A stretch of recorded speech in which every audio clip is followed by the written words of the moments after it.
this, I'm that, I'm so on and so forth. Yeah, a lot of people I know do see people like that. that. Oh, I'm getting on the flight, I'm going somewhere, something like that. They've one tweet, one post, and so on and so forth like that there.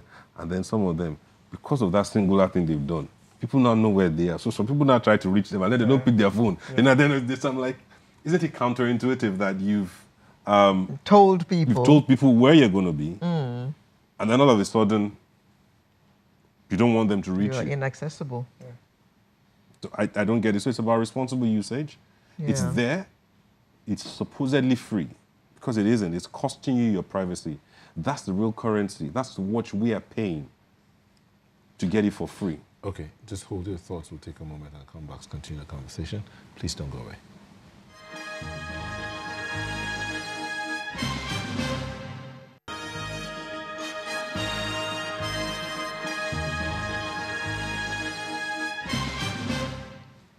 Welcome back. So, what advice do you give to social media users that are watching now as regards? First one, if you don't want it out there, don't put it out there.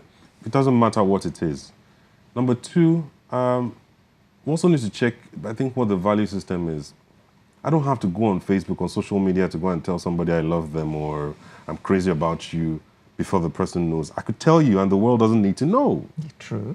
That's the truth. So because that's a very personal thing. It's a very personal thing, you know, and then I don't know whether people need external validation or what it is. I don't know what it is. A lot of people do. And another thing is that a lot of people are actually addicted to social media. Yeah, everything they do has to be on social media. So here's why I say that, you know, I think we need to check the value system a bit. So, for example, if internet in the entire country was shut down, what would happen? There was a total blackout. What would happen? Would people not find ways to do things? People still hang out in the evenings. They still hang out in the clubs, hang out wherever it is that they find themselves to hang out. People still hang out in church. You see one another, you know, in that sense. So I think I see that for me, I just don't understand it. Why would I want to tell my wife love her and I'm crazy about her on social media? It has to be on social media for everybody else to be part of it. I don't have an issue with you, you know, trying to show how, you know, affectionate or showing emotion and so on and so forth like that there. But I think it just cheapens it, to be honest. That's me personally. It's you, it's me and you. There's nothing there, you know, that's the truth. If you're talking about something you're doing that you think might impact a lot of people, you know, talking about social change, things that have social impact, things that, that encourage people, that will inspire people, no problem, you know, but everybody's done all sorts of things. Oh, this morning, it's me and my driver. Something like that there. Next one is, that my house up. Something like that. I read all sorts of stuff. You know, at some point, I took it, I said, I looked at the time that day. It was about 9 a.m. And I said, this is what I'm reading at 9 a.m. in the morning? Nah. So, you know, and that was it for me. So I deliberately shut it out. You know, my tabs, browsing online for my laptop. You know, my phones, maybe once in 3-4 days is when I check, at least Facebook particularly. You know, in that my Twitter had to shut off the notifications because my phone was buzzing every second. And I said, what kind of trouble have I gotten myself into? Because there's some people you follow, they're literally tweeting about their entire lives. If you want to know what they're going to do next year, just go and look for it on Twitter. Trump. I didn't say it, you said that. So, but it's about responsible usage, which is what I always preach. That's the first thing.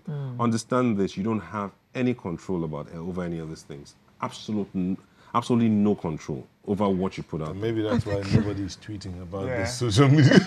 Nobody's tweeting. I go to my Facebook account like once every 5-6 months. Oh my God. So I get there and I see messages that are months old. Oh, okay, somebody had a party. Oh, this happened 4 months ago. Too bad. So don't send me a message on Facebook because I never go there. No. Send me an email. That I will read. You're going to say? Okay. I think it's, as long as social media remains free, it's going to be impossible to keep our data off social media.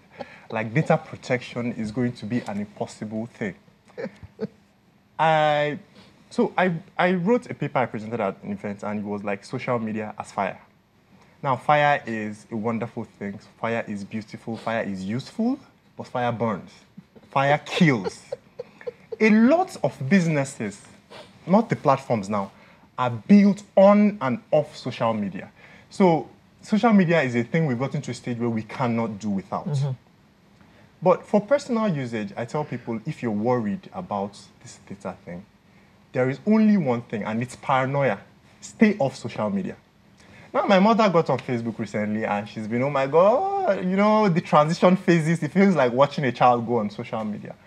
And I went to visit her last time, and she's like, look at that pile of pictures. We need to scan it too. I'm like, yeah, to preserve it. She's like, yes, and put it on social media and on Facebook. Say all of you are fine.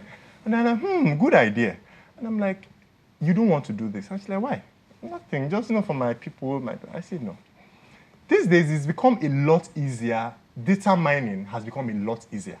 Before, it used to be a lot of computing and crunching numbers. Now it's go through a person's social media feed and you literally know everything about them. So I talk to people in my line of work, and what I do, my research is social media. So I don't talk to them. Like, if I've not had a chance to talk to them, I just go on their social media feeds, and I know enough about this person. Like, I have enough background information. This is something I actively do. I have enough background information to converse with them, to talk to them. So before you came here, you've already gone to research us, right? No, I didn't do. No, I didn't do that. But I mean, it's not just me. I'm just giving an instance now. You understand? So I feel like if you don't want your data out there, the first step, the most important step, is don't get on social media. Because, like Taiwo said, irresponsible sharing is a thing. It's a very, very valid thing. Oh, hold on, let me just ask. This social media thing we're discussing, we're looking at Facebook, Instagram, Twitter, Snapchat, Twitter, QQ, Tafu, WeChat. There are a lot. What about WhatsApp? Yes. Same. So WhatsApp is same. Facebook owns WhatsApp. Okay. Facebook owns WhatsApp. So I mean, so there was a time when Facebook initially bought WhatsApp. WhatsApp was an entity on its own. But I mean, I knew it was just going to last for so long. It came a time and they announced it. They started sharing data of sorts. Like, so if your data is on WhatsApp, it's automatically on Facebook and vice versa, you know.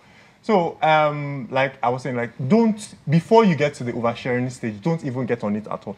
Like I was saying about oversharing, yes, it's valid. But on the other hand, again, even if you're not there, like, a lot of people will tag you on Facebook.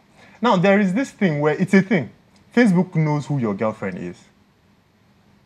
Yes, Facebook knows. You didn't put a relationship status, but Facebook automatically knows who your girlfriend is from your conversations, from your, your engagement with this person's content. So Facebook already knows, oh, this is your girlfriend or a girl you have a crush on.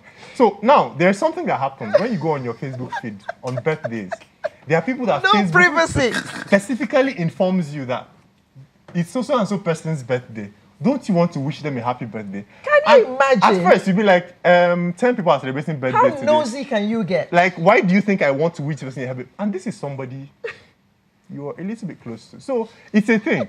Stay off Facebook and don't share too much. Okay. Oh, Okay. I hope a cousin of mine is watching this because he is permanently on Facebook. Oh, there's a new feature now, a new feature now on Facebook that says you want Facebook to recognize your face and faces. You click Facial on it. detection. Facebook tagging. detects your face and all of that and arranges your pictures. Okay, so yes, on that count now, look at it. We like have to this. go in. So you do not share any picture now, and somebody has been tagging you in pictures. So Facebook automatically recognizes you without you sharing a picture. It's a thing. Wow. You don't want it out there. Don't put it out there. And those of us who live our lives on social media, I have a particular friend and protege who's watching this. Please watch it. Thank you so much. Victor Ekwelo, author TechPoint, and Taiwo Yelowo, director Zone Tech Park. Thank you for sharing your thoughts with us. Thank you for having me. So as we're back in a moment, please don't go away.